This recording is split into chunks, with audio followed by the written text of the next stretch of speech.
Young Turks, Cenk, Uygur, and Kasparian with you guys. Chris Stanley and Mark Anderson as well. Already people are joining up. What is this? Why?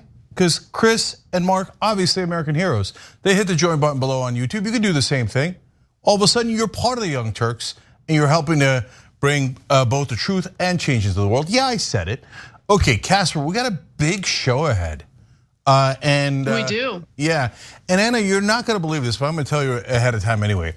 Today, I fight back against Republicans, and pretty aggressively. Twist. Huge twist. Huge twist. No one could see that coming. Yeah, well, as you'll see here, there is a little bit of a twist that I'm gonna do throughout the show, so you have that to look forward to. But let's get going. Casper, what's in the news? All right, we start off with some positive news, actually. So it has to do with the Supreme Court. Judge Ketanji Brown Jackson is on track to be confirmed as the latest justice in the United States Supreme Court. And this is thanks to a bipartisan effort. What? Now, I don't want to give the Republican Party too much credit because, as some of you have already seen, the line of questioning that she's had to deal with, these deceptive, disgusting smears that she's had to deal with from certain members of the Republican Party have been pretty terrible. However, it turns out that 3 Republicans voted along with Democrats to advance Judge Jackson's nomination. Here's what happened. So the Senate Judiciary Committee deadlocked along party lines in an 11-11 vote Monday on whether to send Jackson's nomination to the full Senate. The tie vote forced Senate Majority Leader Chuck Schumer to file a discharge motion to bring the nomination before the full Senate in order to get it out of committee. And guess what? 3 Republican lawmakers, again, voted along with Democrats in order to advance her nomination. So GOP Senators Lisa Murkowski of Alaska, Mitt Romney of Utah, and Susan Collins of Maine voted with Democrats. All 3 Republicans will also support Jackson when it comes time to vote on the final confirmation, which again is likely to happen by the end of this week. Not because there's really any urgency other than the fact that Easter break is coming up, spring break is coming up for our very hardworking members of Congress. And so they would like to get this done before they go on break. Cenk. Yeah, so it is a little encouraging to see like a ray of light in the Republican Party where 3 people still have not lost their minds. And so that's the good news. The bad news is the rest of the Republican Party still totally Looney Tunes.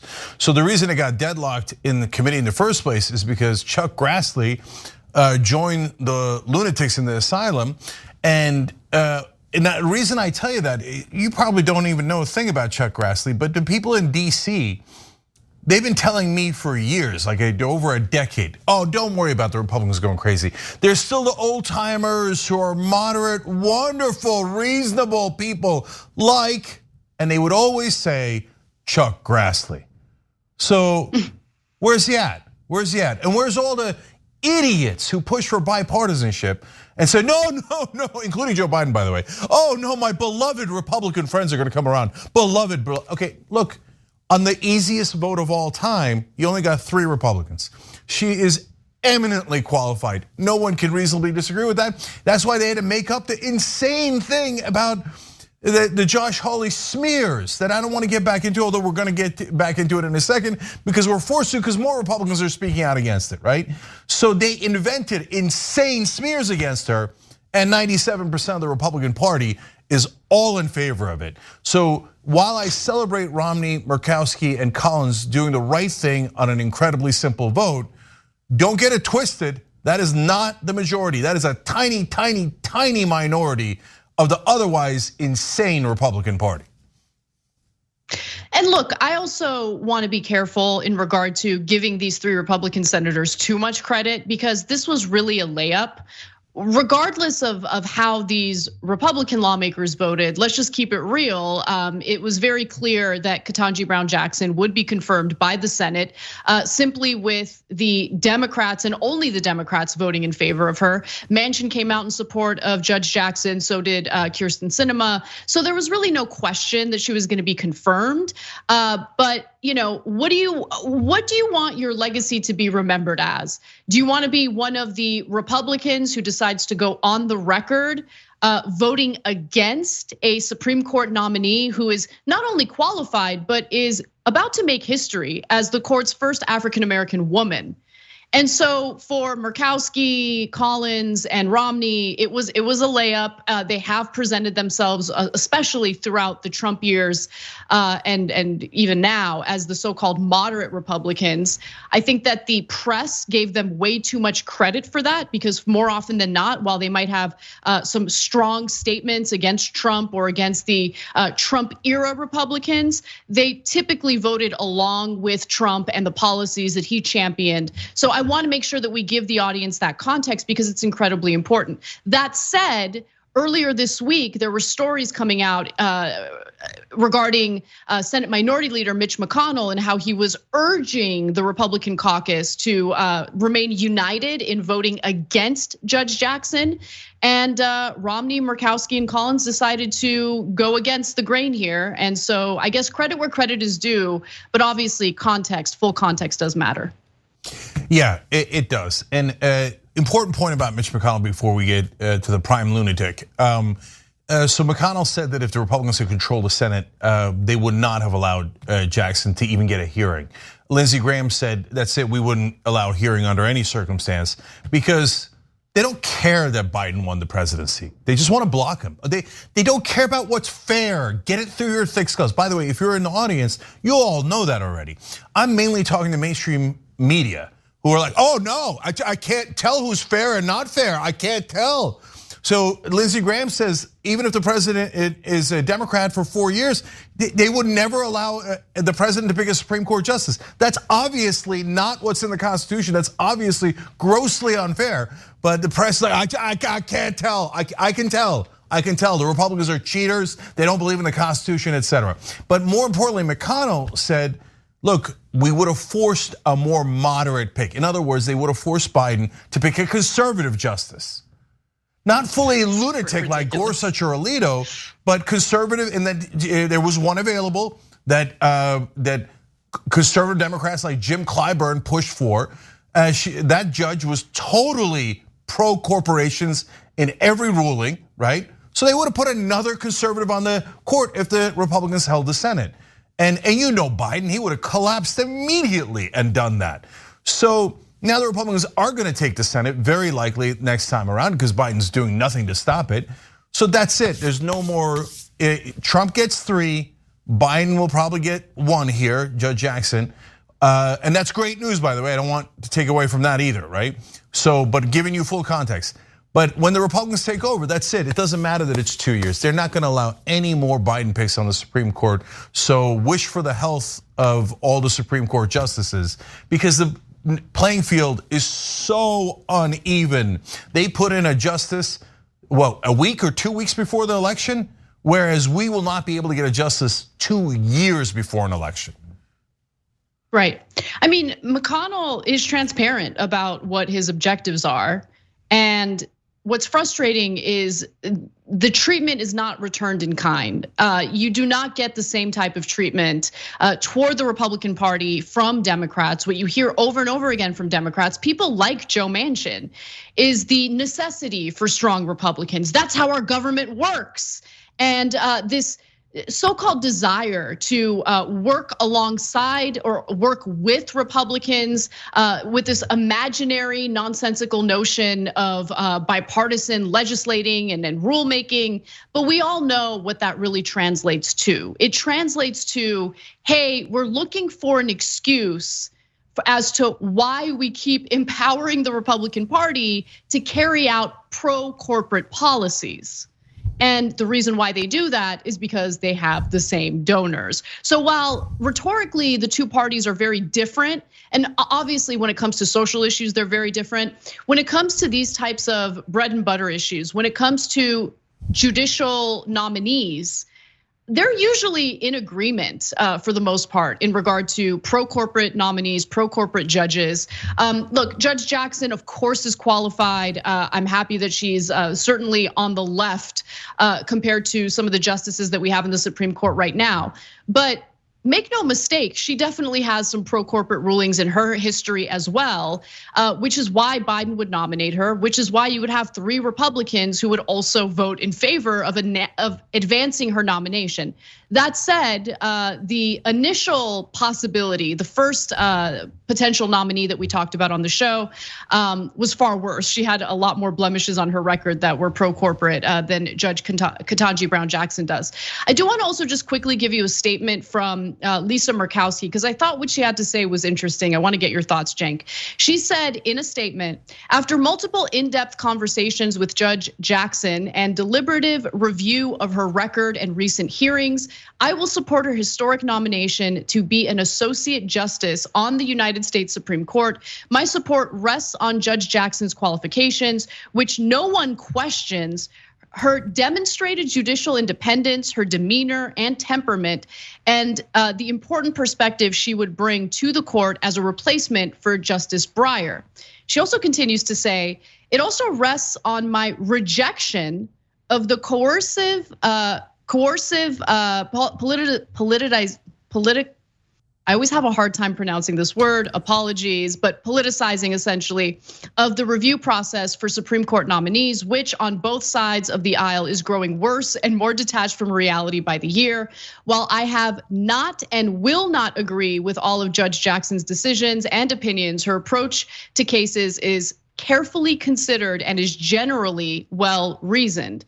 So what I thought was the most interesting there, Cenk, was her willingness to call out just how insanely polarized, Capitol Hill is, how both parties seem to be working against each other. Certainly the Republican Party. I mean, it's pretty crazy. But I just think it's easy to make that statement in this context, but I would have liked to see that kind of statement in a different context, where maybe she actually ends up emboldening some of the terrible policies that are championed by someone like Donald Trump. It's just interesting that she used it in this context. Well, so I can explain clearly where the camps are, right? So Murkowski, Romney, and Collins are in the old school corporate Republican camp, okay? And they believe in bipartisanship as long as it's helping corporate rule. And every once in a while, they'll agree to something Democrats want, and Democrats will agree to what the Republicans want that are not strictly part of corporate rule to continue the facade of bipartisanship. Those were the old days, right? And so that's what Collins is doing here. She's saying, I don't agree with everything Judge Jackson says, but she's qualified, etc. It's very old school of her to do that, and that's good in this context, right? Now there's a second camp in American politics, and that's the right wing. And the right wing populists are now frothing at the mouth, and nothing is good enough for them. Judge Jackson is perfectly qualified, and even the other old school Republicans confess to that. And they say, oh, I don't care, she's pro-pedophilia. Looney Tunes, totally nuts, detached from reality, right? But what does Susan Collins do? Because it's the old corporate playbook, she both sides it. They're both getting detached from reality. Really? Which Democrat is detached from reality, and how? No, you're just saying that because you're a Republican and the press eats that up. Oh, yum, yum, yum, yum. No, one side is filled with lunatics. The other side, which is still slightly dominant, but in this election, the right-wing populists might win and wipe away democracy entirely. But the dominant faction is not good either. That's corporate rule, corporate Republicans, and at least 80 to 90% of Democrats are corporate Democrats. They love corporate rule.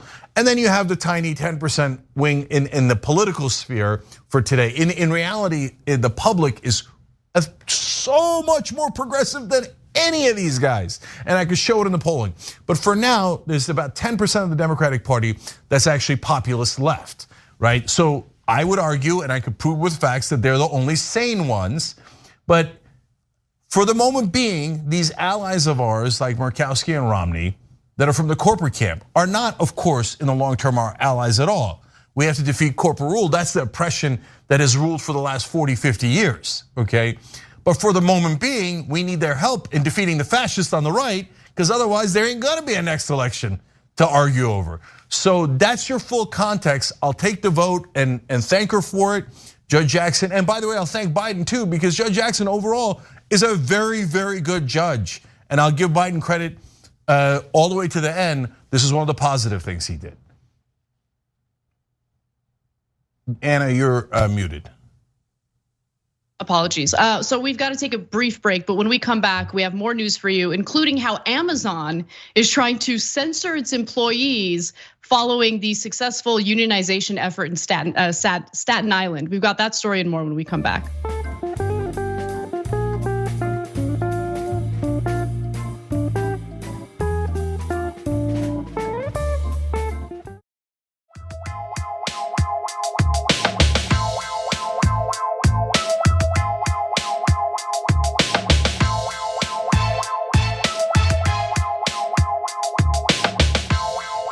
All right, back on TYT, Cenk, Anna, Ryan L, Kenny Turner, and Bull Freaknot, all with you here. Those three just joined, just became American heroes. We're gonna bring truth to this country, and we're gonna bring positive change to this country, and we're all gonna do it together.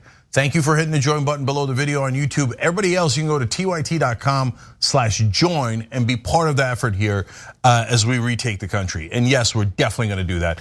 Wesley Oliver, by the way, thank you for the super chat. We appreciate your generosity. All right. Anna, what's next?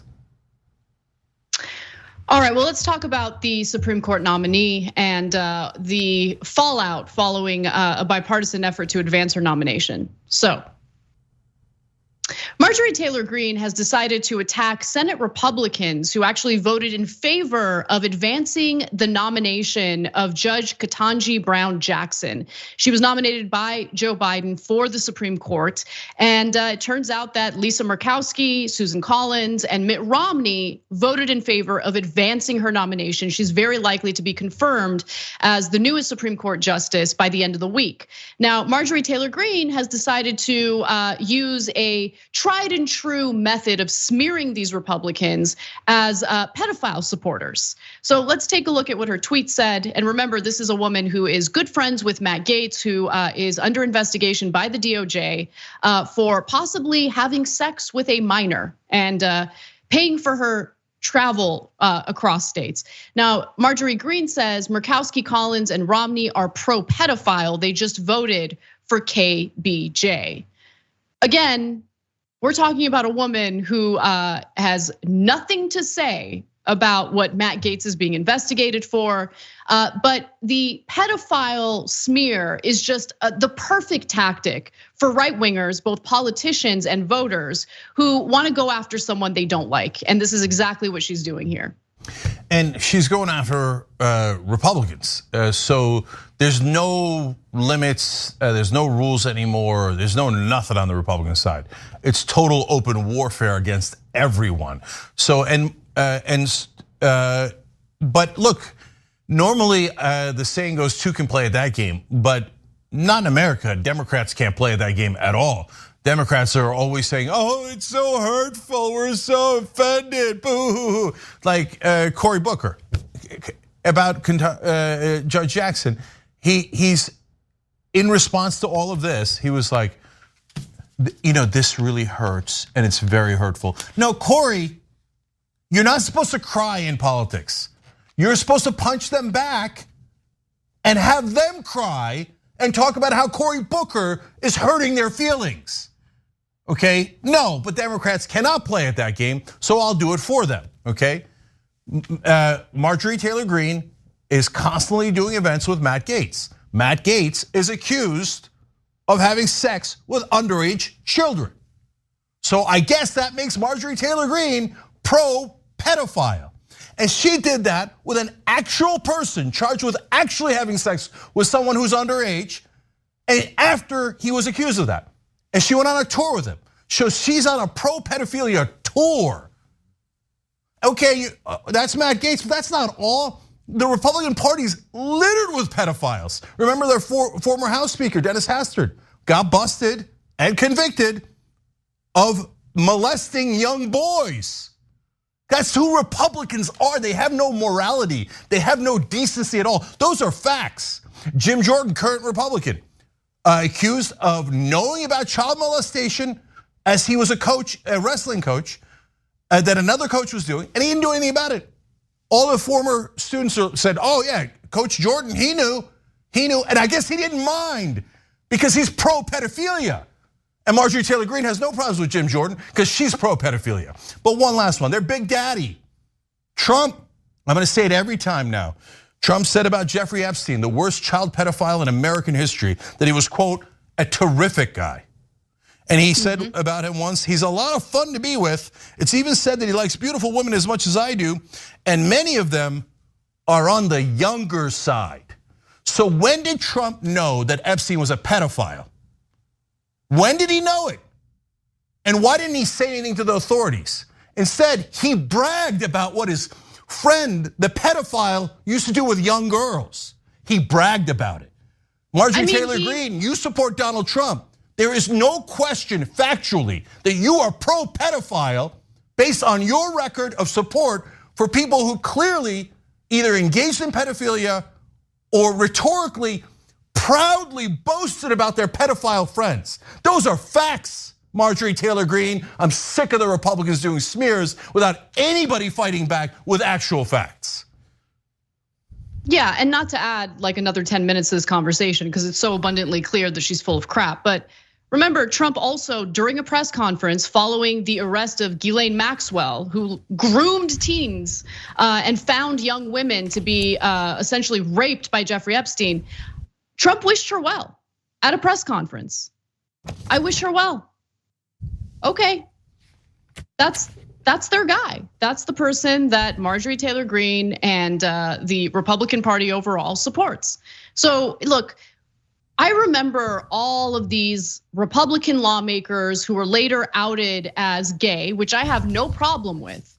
But the ones who were later outed as gay tended to be the ones who spoke the loudest against the gay community. And it's just really interesting to see the projection taking place right now among the Republican Party as they smear others as being pedophiles. The ones who use that phrase, that word the most, just pay close attention to the company that they choose to keep. Yeah, that's all I'm saying. Yeah, and I'll add just one last thing.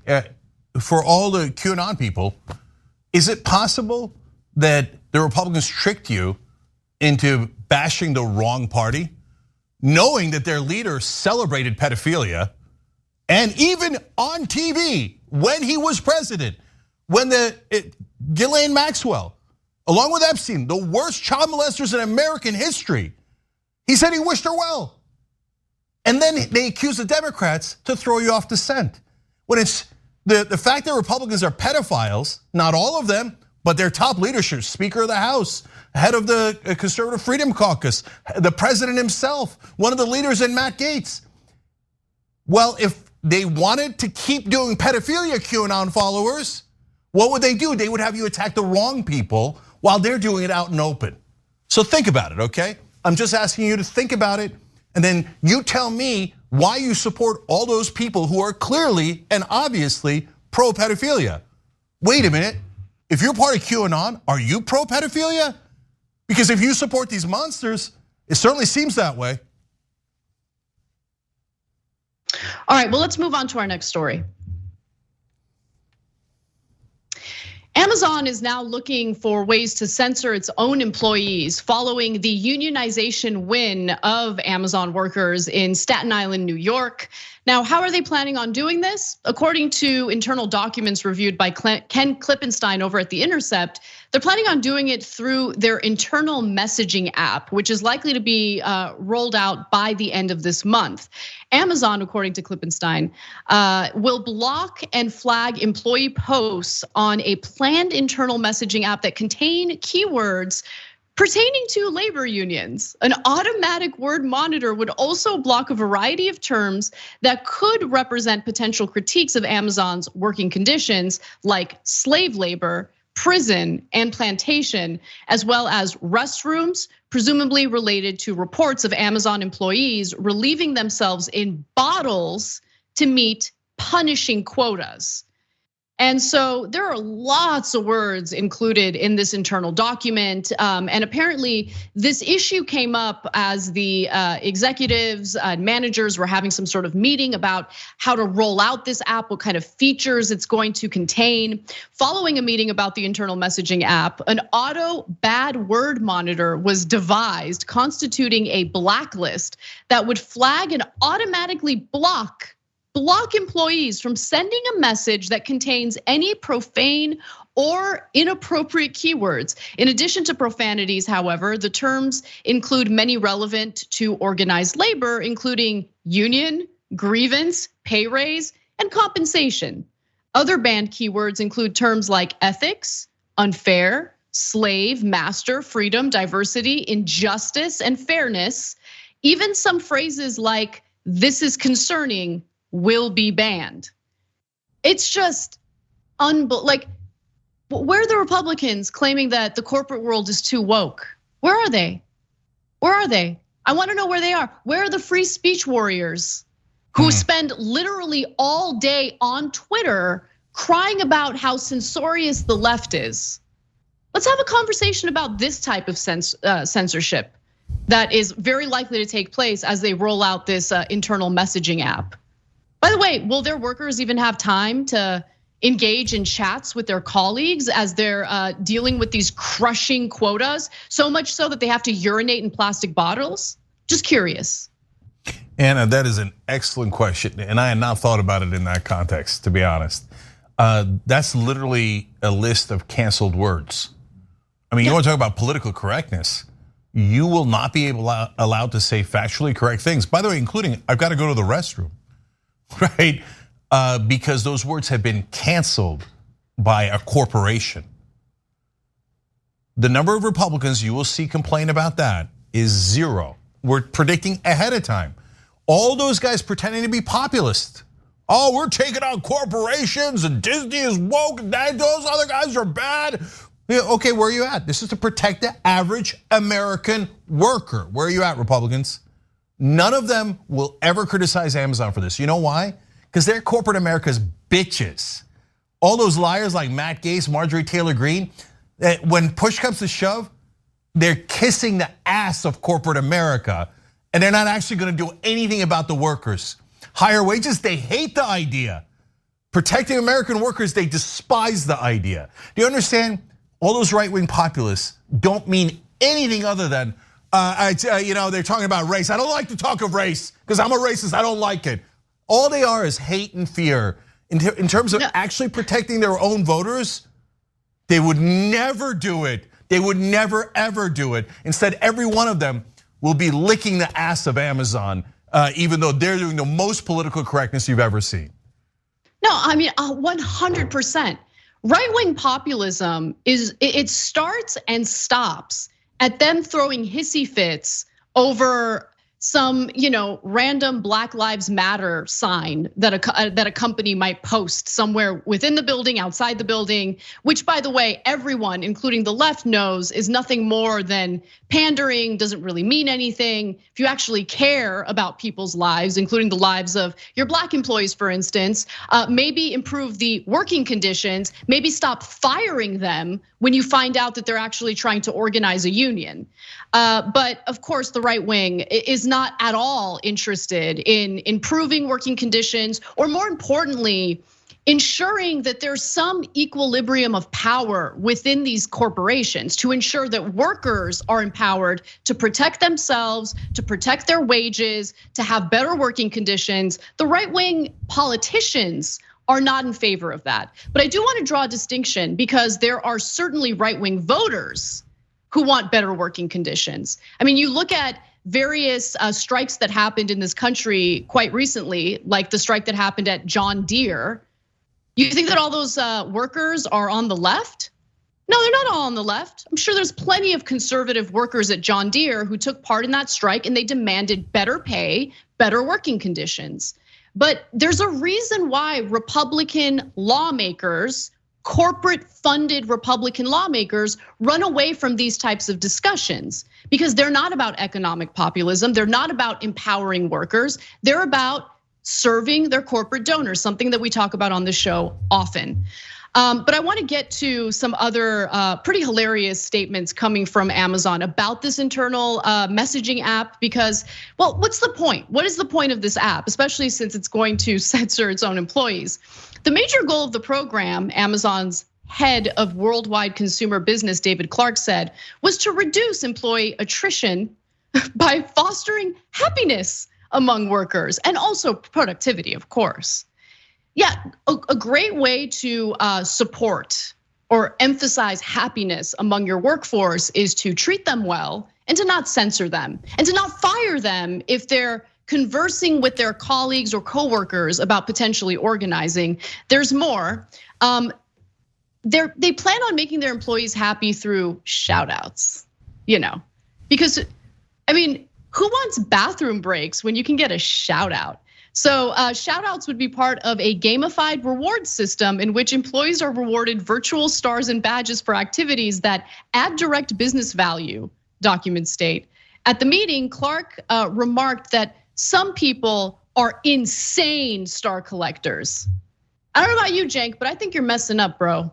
Like, you're not gamifying how well we're performing on our jobs. And I would like some virtual gold stars to feel better about workers don't want that. Workers want better working conditions. They want to be compensated fairly. That's what they want. And they want to ensure that they're not going to get fired if they're having conversations about organizing. Yeah, by the way, you could also do both. You could say nice things about your employees and give them good wages and give them good health care, right? My guess is if they're weighing things, they're gonna prefer the wages and they're gonna prefer the health care, right? But then give them a gold star, great. Gamify, I enjoy gamifying, right? But it's not in lieu of, it's not in substitute for actual good wages, health care, and being decent to your employees. When you gamify and you give credit, and the credit doesn't have to be through gamification. When you give credit to people, it should be heartfelt as opposed to a trick, so that you trick them into being appeased and not actually paying them. Totally. But that's exactly what these guys, and they think they're so smart, what these executives are doing.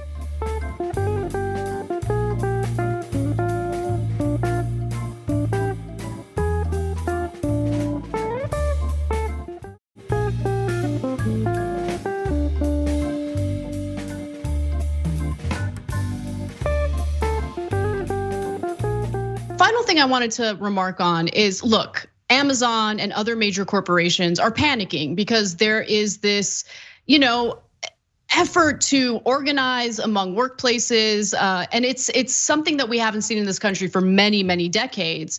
And so Starbucks is also panicking because various stores are also attempting to unionize. Some have already been successful. So they brought back their former CEO, Howard Schultz, to serve as CEO for the third time. And the reason why they brought him back is because he has been one of the most effective union busters. In fact, recently he had this town hall style meeting and he addressed the efforts to unionize. I thought the way that he worded it was just fascinating. So let's take a quick look at that. Here's where it gets a little sensitive because I've been coached a little bit, but I do want to talk about something pretty serious. We can't ignore what is happening in the country as it relates to companies throughout the country being assaulted in many ways by the threat of unionization. Assaulted. They're being assaulted, Cenk.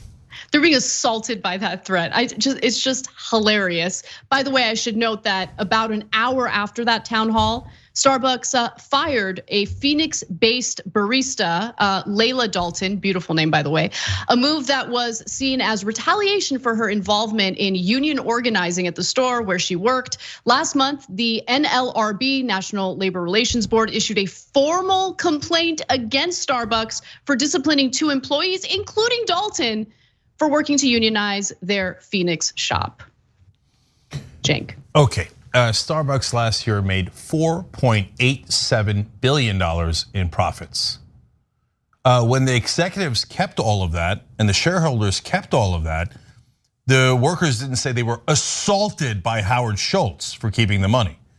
But when the workers say, hey, can we also get a part of your $5 billion in profits? I'm not a guy who says that it's black and white. That the workers are the only ones who should get the money and the executives are useless. But the executives do say that about the workers. They say, the executives are such geniuses and they deserve hundreds of millions of dollars. But the workers, they deserve the bare minimum, okay? I think that it makes sense to have a fair apportionment And in order to get a fair apportionment at a giant company like Starbucks making $5 billion in profits, you would need a union to organize the workers so they have leverage. That's not assaulting anyone. That's saying, hey, we all made a lot of money through our hard work here today. The workers did, the executives did. Why don't we share in those winnings that we created together? Howard Schultz, because you're assaulting my money. Come on, man. You have, how many billions do you have, Howard Schultz? Don't give me this nonsense about assaulting Starbucks. All right, one last thing, guys. I need you to understand that you can tell who's the good guys and who the bad guys are, and who's faking it and who's not. Ro Khanna and Bernie Sanders pushed Amazon, for example, to do $15 minimum wage. And they battered them until they won, and Amazon conceded and got all those workers. You work at Amazon, you're getting $15 an hour now. Bernie Sanders and Ro Khanna put money in your hand, food on your family's table. They got your wages up, and significantly so. You know what the Republicans did for you? Nothing, zero, ever, okay? And do not confuse Republican tools, fear and hatred, for their goals. Their goals have always been the same: help the rich and only the rich. And they prove it every day by their action and inaction. Absolutely. Well, you do not want to miss the next story that we're going to do when we come back from the break, because turns out that the party that claims to be so concerned about things like child sex trafficking and pedophilia is working pretty hard in states like Tennessee to do away with age requirements for marriage. We've got the details on that story and more. Don't miss it. We'll be right back.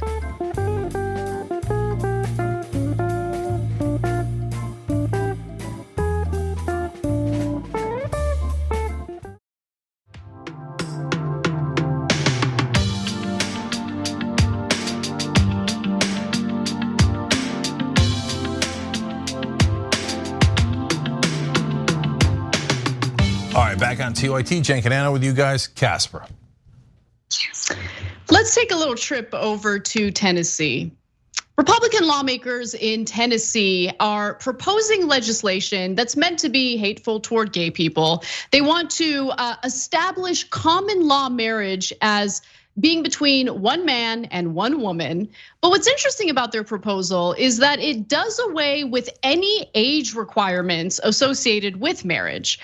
Just a few years ago, we covered a story about all these red states that allowed adults to marry literal minors, people under the age of 18. And turns out that Tennessee was one of the states that finally did something about it. This was a few years ago. But now this proposal coming from Republican state lawmakers indicates that their common law marriage can only be defined as between one man and one woman. And if you're a 16-year-old girl who's dealing with sexual misconduct or sexual abuse from an adult, they'd be able to, marry you with no problem. Again, because of the way this legislation is written. So the bill's sponsor, Tom Leatherwood, said the law being considered would add a new marriage option for Tennesseans. All this bill does is give an alternative form of marriage. This is how goofy these people are. Alternative form of marriage for those pastors and other individuals who have a conscientious objection to the current pathway to marriage in our law. Missing from the bill, though, are age requirements, opening the door for possible child marriages, something the bill's sponsor acknowledged during a Child and Family Affairs subcommittee. There is not an explicit age limit, Leatherwood said. So look, lawmakers are sometimes stupid, okay? Like they'll write legislation, you gotta be super careful because the way you write it might have certain loopholes that allow for bad behavior. So when I was initially reading about this story, researching the story, I thought to myself, I mean, they just outlawed like child marriage a few years ago. This must be like, a mistake. Maybe they forgot to include some sort of provision that made it abundantly clear that they don't allow child marriage. No, Leatherwood's like, yeah. I mean, there's no age requirement, not a problem. He says this. So one person actually did speak out against it before we get to more from Leatherwood. So State Representative Mike Stewart, who is a Democrat from Nashville, says it's basically a get out of jail free card for people who are basically committing statutory rape. I mean, it's completely ridiculous. So that's another reason why this terrible bill should be eliminated. So again, two massive reasons why. Number one, the whole point is to be anti-gay. Number two, it allows for child marriage, and the sponsor, the person who wrote the legislation, knows it and has no problem with it. By the way, according to UNICEF, approximately 300,000 girls and boys in the United States were married before reaching 18 years old between 2000 and 2018. Under current Tennessee law, one can get married as young as 17 years old, but you'd have to do that with parental consent. In 2000, by the way, the state issued 1,256 marriage licenses to 16 and 17-year-olds, including 1,094 to 16 and 17-year-old girls. In those cases, the oldest groom was 26 years old. So, okay. Leatherwood, real good guy, real ethical, good Christian. He just wants to go back to the days where 16-year-olds were married or forced into marriage to 26-year-old adults. Or, by the way, 12-year-olds or 8-year-olds. The law doesn't have any limit at all. So now, guys, this is really important. He was given an opportunity to correct that mistake if it was a mistake. And apparently he doesn't think it's a mistake because he didn't correct it and acknowledges it, not gonna correct it. So he thinks 4-year-olds can get married in Tennessee. That's the kind of monster he is. 4-year-olds. Babies, are you gonna marry babies? I don't know, they're Republican monsters. QAnon, you've got the wrong party. So I understand that in the old days, people in different areas got married at younger ages. I understand that. I understand the historical context, and that included the South. The South constantly was marrying, younger girls, very, very young girls, girls we consider to be very underage now. That was a tradition in the South, filled with right wingers. Okay, but we don't accept that anymore, unless I don't know. Maybe QAnon and the Republican Party are going to say, "Oh, we're just kidding. We love it when older men marry or have sex with younger girls." Because that's not our policy. We hate that policy. That is the Republican policy in Tennessee. So are you against it or are you for it? I don't know, you tell me. QAnon, do you believe anything that you say? Forget the reality, forget the real world, but the things that you guys claim. Here it is, it's happening in Tennessee. Up and at him, get into action. Nope. So you never meant it. All the Republicans, Marjorie Taylor Greene talking about how Romney, Murkowski, and Collins are pro-pedophilia because they voted for Judge Jackson. Well, Marjorie Taylor Greene, you're not speaking out about the legalized pedophilia that Tennessee Republicans want to do. So I guess that makes you pro-pedophilia.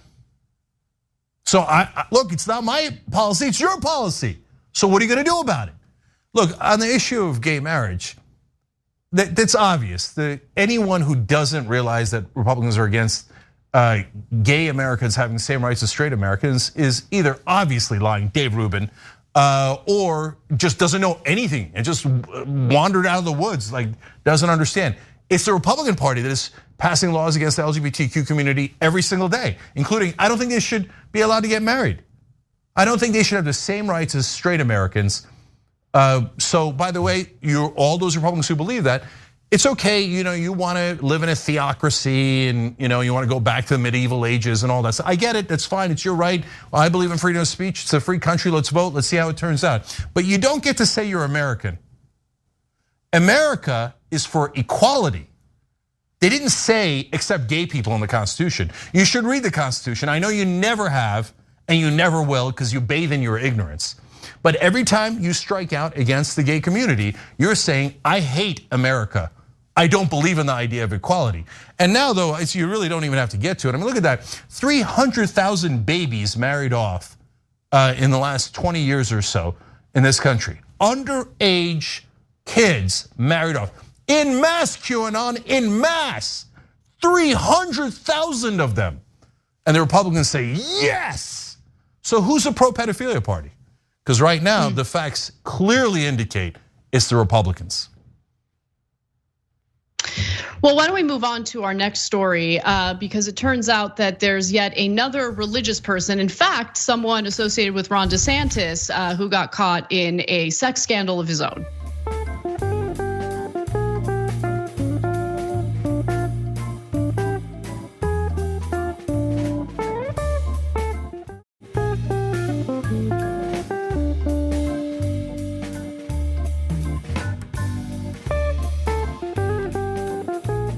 Last week, a pastor in another state contacted me with information about one of our deacons involving a sinful act that took place many years ago in his past before he was at Calvary. Many years ago, a member of our deacon body committed sexual sin that could also be described as abusive. Now, I want to be careful here because we do not want this information to cause any harm to the victim or other innocent people. It did not involve criminal charges, and he has never been identified by law as a sexual offender. Nevertheless, it was a terrible sin, and it devastated people's lives. That was Pastor Willie Rice out of Florida, and he was addressing Ron DeSantis's faith advisor, who has since stepped down after, well, you just heard it in the video, there was word of this deacon, the specific individual, engaging in some sort of scandal that forced him to step down.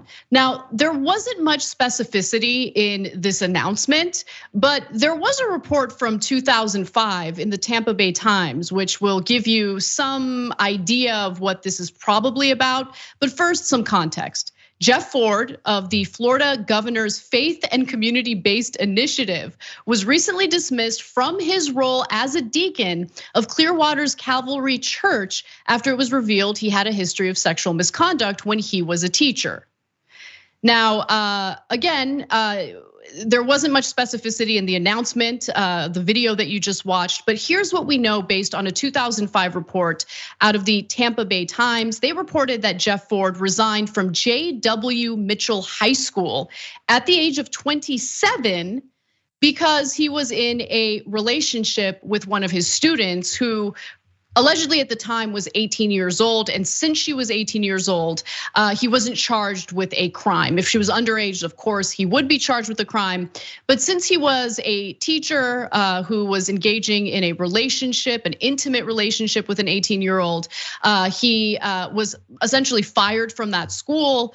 And it's unclear whether this is the particular issue that's come up again, and if this is the particular issue that's forced this deacon to step down. Jeff Ford, by the way, is the executive director of Man Up and Go, a Christian nonprofit in the United States and overseas, whose authentic masculinity program teaches men to be protectors of and providers of their families, according to the biography of Ford posted on the website of Florida Governor Ron DeSantis. According to the website, Ford is a member of the state's faith-based and community-based advisory council. And Cenk, before I go to you, I would like to hear a little more from Pastor Rice. Let's watch. It was a terrible sin, and it devastated people's lives. After this brother's deep sin, his world crashed. After this event, he experienced, as his own testimony has consistently stated, a genuine conversion to Christ. He repented of his sin. He trusted in Christ, and he was baptized as a true follower of Jesus. By God's grace, his marriage survived, and several years after that, he came to Calvary. And he did not hide his story. It was a part of his testimony, and it was a story of God's amazing grace. Because of our brother's past, we did not allow him to serve in ministries to children or students, but he did become involved in other areas of our church life. And over the course of many years, he demonstrated, as much as we are able to judge such things, the genuine fruits of a repentant life. So you guys knew about this scandal when you hired him and had no problem with it until now when you decided to dismiss him. But don't worry, Cenk, he got baptized. He's now living a real repentant life. It's totally fine. Oh yeah, and by the way, I forgot, his marriage is allegedly doing okay. He was married at the time that this affair with an 18-year-old happened. Yeah. Look, I would be surprised if that story of the 18-year-old is the only thing that was in that guy's life. Since they're not saying what it is, it does open them up to conjecture. Okay, so here's what I know: guys who talk about authentic masculinity programs don't often have it. Okay, here's another thing I know: when you say "man up and go," it's another red flag for, okay, I'm trying to overcompensate here. But the most disturbing, that organization that this guy led, quote, was to inspire men to fight for the fatherless as Jesus commands.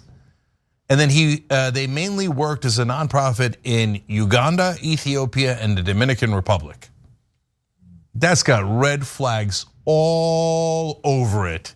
Number one thing that groomers do is they look for powerless people who have no defenders.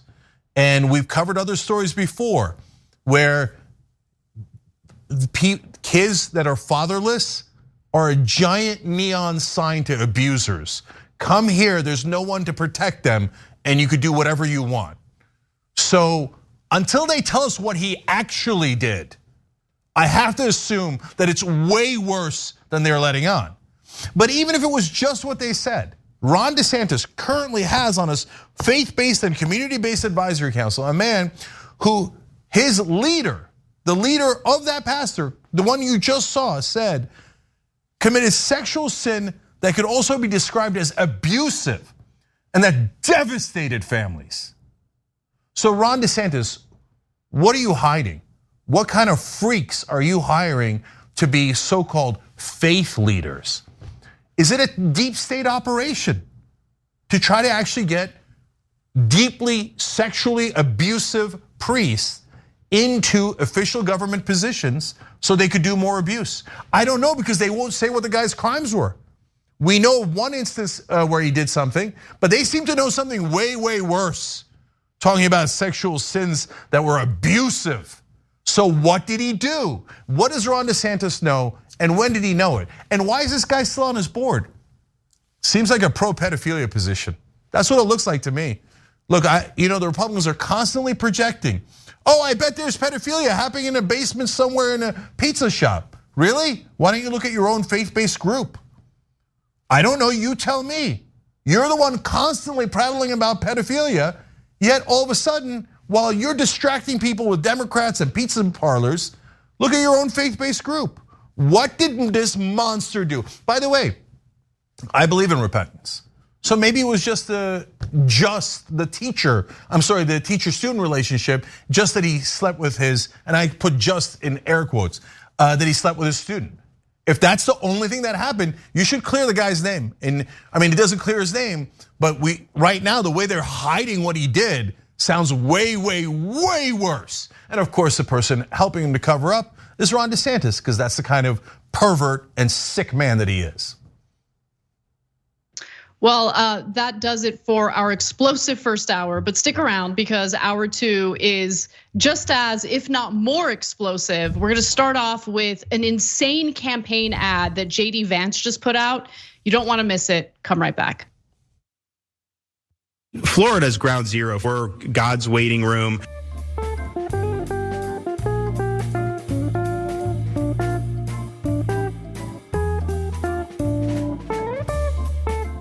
Thanks for listening to the full episode of The Young Turks. Support our work, listen ad-free, access members-only bonus content, and more by subscribing to Apple Podcasts at apple.co/TYT. I'm your host, Cenk, and I'll see you soon.